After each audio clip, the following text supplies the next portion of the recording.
क्या किसी के शरीर में कोई आत्मा घुस सकती है? जानिए इस रहस्य को। आत्मा और पुनर्जन्म के रहस्य पर पहले ही धर्मों में मतभेद हैं।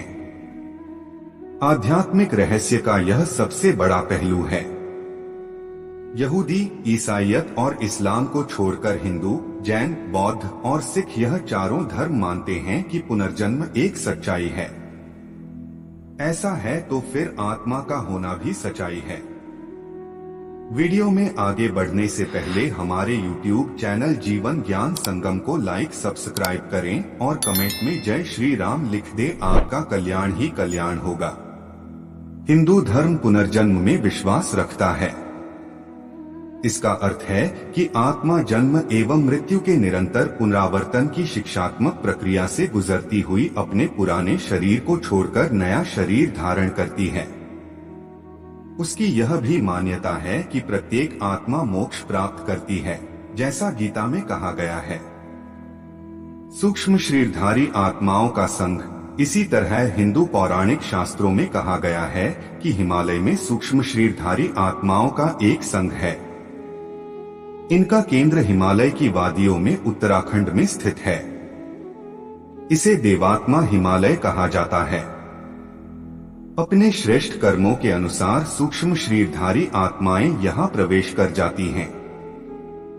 जब भी पृथ्वी पर संकट आता है, नेक और श्रेष्ठ व्यक्तियों की सहायता करने के लिए वे पृथ्वी पर आती हैं।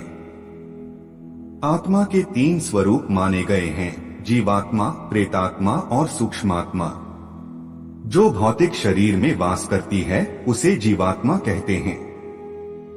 जब इस जीवात्मा का वासना और कामनामय शरीर में निवास होता है तब उसे प्रेतात्मा कहते हैं। यह आत्मा जब सूक्ष्मतम शरीर में प्रवेश करता है उसे सूक्ष्मात्मा कहते हैं। अब सवाल यह उठता है कि क्या कोई अच्छी या बुरी आत्माएं किसी के शरीर में प्रवेश करके अपना संदेश लोगों तक पहुंचाती है, या कि वह उनके शरीर पर कब्जा करके उनको दुख पहुंचाती रहती है। भारत के ग्रामीण क्षेत्रों में यह देखा गया है कि किसी के शरीर में नाग देवता आते हैं तो किसी के शरीर में देवी आती है। इसके विपरीत कोई भूतात्मा ने किसी के शरीर पर कब्जा कर लिया है तो उस व्यक्ति को किसी पीर, फकीर की दरगाह या देवी, हनुमान मंदिर में ले जाकर इस भूत बाधा को दूर किया जाता है। किसी आत्मा के शरीर में आने को बदन में आना, डील में आना कहा जाता है। शरीर में किसी आत्मा का आना, इसे भारत में हाजिरी आना या पारगमन की आत्मा का आना कहते हैं। ग्रामीण क्षेत्रों में डील में आना। किसी व्यक्ति विशेष के शरीर में नाग महाराज, भेरू महाराज या काली माता के आने के किस्से सुनते रहते हैं। भारत में ऐसे कई स्थान या चौकी हैं जहां आह्वान द्वारा किसी व्यक्ति विशेष के शरीर में दिव्य आत्मा का अवतरण होता है और फिर वह अपने स्थान विशेष या गद्दी पर बैठकर हिलते हुए लोगों को उनका भूत और भविष्य बताता है और कुछ हिदायत भी देता है। हालांकि इन लोगों में अधिकतर तो नकली ही सिद्ध होते हैं, लेकिन कुछ ऐसे भी होते हैं जो किसी भी व्यक्ति का भूत और भविष्य बताकर उसकी समस्या का समाधान करने की क्षमता रखते हैं। ऐसे लोग किसी भी व्यक्ति का जीवन बदलने की क्षमता रखते हैं। ऐसे कुछ लोगों के स्थान पर मेला भी लगता है, जहां वे किसी मंदिर में बैठकर किसी चमत्कार की तरह लोगों के दुख दर्द दूर करते हैं। प्रेत बाधा। हालांकि यह भी देखा गया है कि कुछ बुरी आत्माएं भी लोगों को परेशान करने के लिए उनके शरीर पर कब्जा कर लेती हैं। विदेशों, अमेरिका या यूरोप में अधिकतर लोगों को बुरी आत्माएं परेशान करती हैं, जिससे छुटकारा पाने के लिए वे चर्च के चक्कर लगाते रहते हैं, जबकि भारत में किसी दरगाह, समाधि मंदिर, किसी जानकार, तांत्रिक, बाबा या संत के पास जाते हैं। कुछ लोग ऐसे लोगों के पास जाते हैं जिनके शरीर में पहले से ही किसी समय विशेष में कोई दिव्य आत्मा आई हुई होती है। आत्मा बुलाने के तरीके। आजकल आत्मा को बुलाने के कई तरीके विकसित हो चले हैं, जैसे हिप्नोटिज्म, प्लेनचिट और ओइजा बोर्ड, जेलंगकुंग आदि ऐसे कई तरीके विकसित हो चले हैं जिसके माध्यम से किसी दिव्य आत्मा के संपर्क से सवालों के जवाब और समाधान पाए जाते हैं। हालांकि यह भी कहना होगा कि उक्त सभी तरह का बातों का कोई वैज्ञानिक प्रमाण नहीं होता, इसलिए इसे मानना एक अंधविश्वास ही कहा जाता रहा है। परकाय प्रवेश के उल्लेख अखंड ज्योति में श्रीराम शर्मा आचार्य ने उल्लेख किया है कि नाथ संप्रदाय के आदि गुरु मुनिराज मच्छंदरनाथ के विषय में भी कहा जाता है कि उन्हें परकाया प्रवेश की सिद्धि प्राप्त थी। सूक्ष्म शरीर से वे अपनी इच्छानुसार गमनागमन विभिन्न शरीरों में करते थे। एक बार अपने शिष्य गोरखनाथ को स्थूल शरीर की सुरक्षा का भार सौंपकर एक मृत राजा के शरीर में उन्होंने सूक्ष्म शरीर से प्रवेश किया था। महाभारत के शांति पर्व में वर्णन है कि सुलभा नामक विदुषी अपने योग बल की शक्ति से राजा जनक के शरीर में प्रविष्ट कर विद्वानों से शास्त्रार्थ करने लगी थी।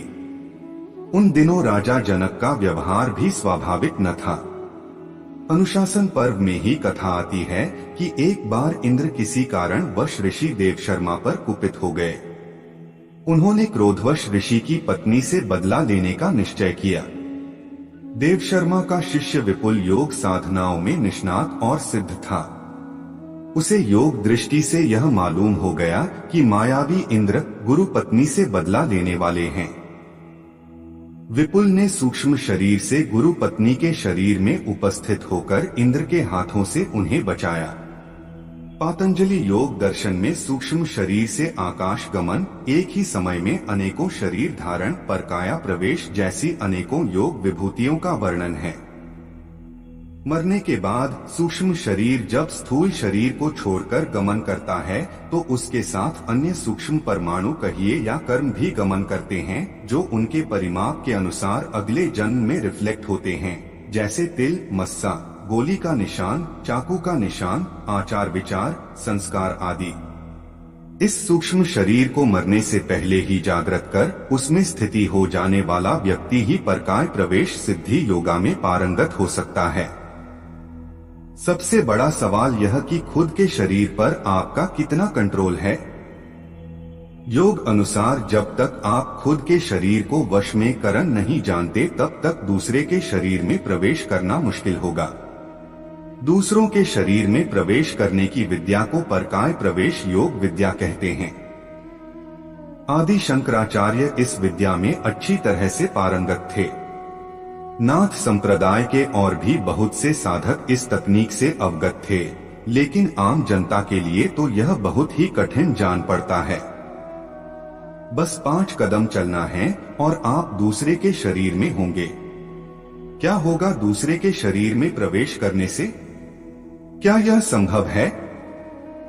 यह सवाल पूछा जा सकता है।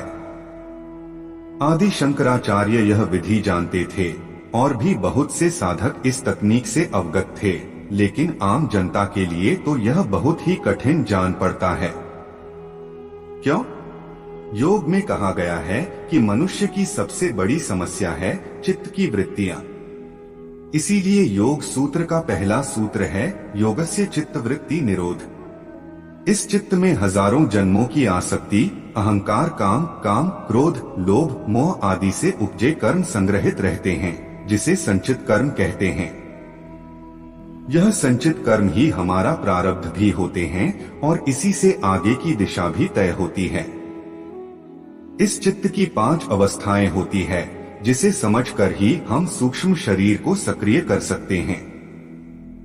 सूक्ष्म शरीर से बाहर निकलकर ही हम दूसरे के शरीर में प्रवेश कर सकते हैं।